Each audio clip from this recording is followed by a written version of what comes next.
today. It Yep. looked so.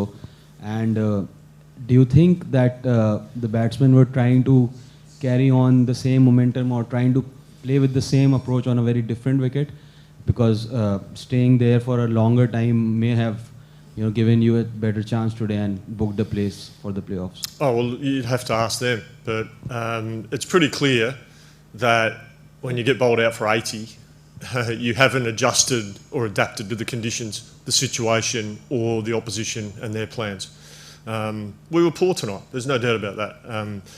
But we'll learn the lessons from that, because we have to. Because if we want to go into our next challenge and win that game, we need to take the lessons from tonight, learn those and go forward. Look, sitting here, it's pretty disappointing having to front the media with a loss like that, because that's a bad loss. There's no hiding from that. And the players are bitterly disappointed. They know that we didn't get it right. But what we do know as well is that we have played some good cricket in this tournament. There have been, we did win 4 on the bounce. So we know we can do it. We just need to, when we find ourselves in situations where the conditions are very different to what we last played on, we need to be able to adjust. And unfortunately, we weren't able to do that tonight. And full credit to Islamabad, they played really well. Yes, Naresh. Hello, Jason. This is Nourish Khan. So, Hello. we saw that today, initially your batters were trying to hit the balls that were offering low bounce.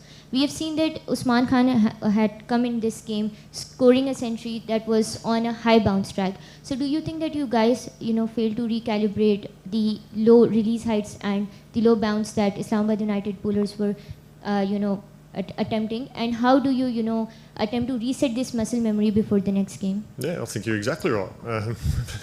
We didn't adjust and adapt our games. The surface played as we expected, so it wasn't a surprise because we played on that surface before against Rawalpindi earlier in the tournament, so we knew what to expect.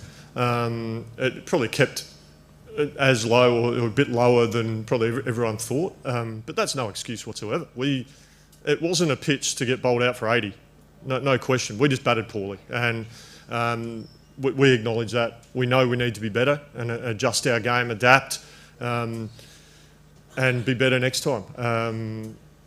Our batters will reflect on that, both individually and collectively as a group, when they get together to have a conversation, and they know that we missed a trick tonight. But look, full credit to Islamabad, they outplayed us, and you just take your medicine, but it's important that we park it and move on to the next challenge, which we've got a game on Sunday that we know we have to win to give ourselves a chance to progress to the next stage.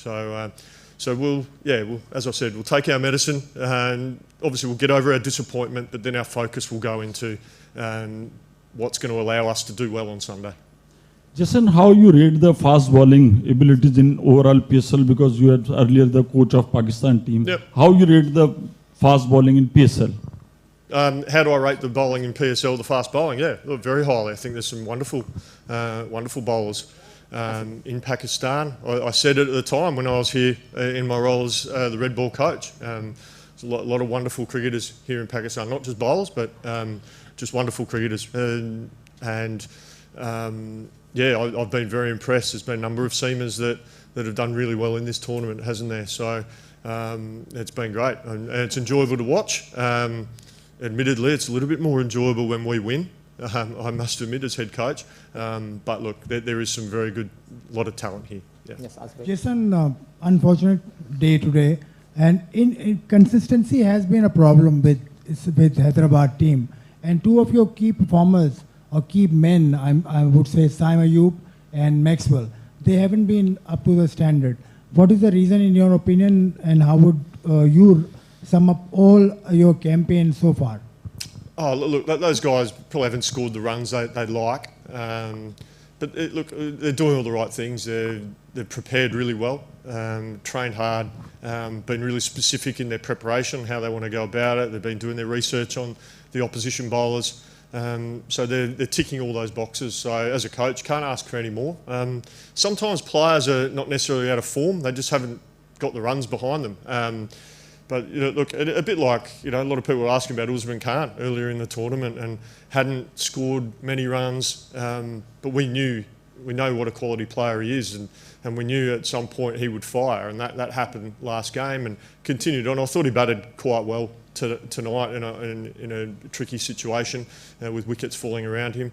And look, the same with Simon, Glenn, two absolute quality players, and they're working hard, and I'm sure there's runs around the corner, and hopefully it's next game because we kind of need a win.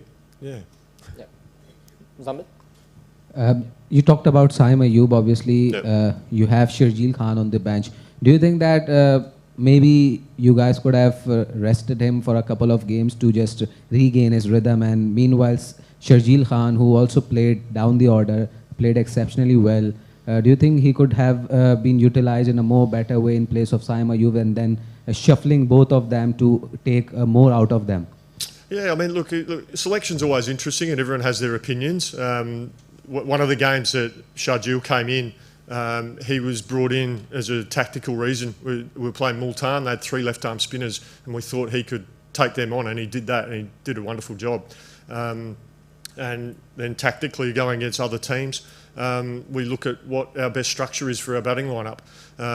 So in that situation, we actually played an extra batter and forego an extra bowling option. So, and with Syme gives us bowling as well. You know, quite often he's bowling 3 to 4 overs every game, so he's a valuable player for us. And as we've touched on, you know, yes, he hasn't quite fired with the bat, but we've got complete faith in Syme. He's a quality player, he's a great kid, and we know that there's a score around the corner, so we're excited about that. But look, we talk about all our players. We've got good depth in our squad, and we talk about all our players and is there a role for them?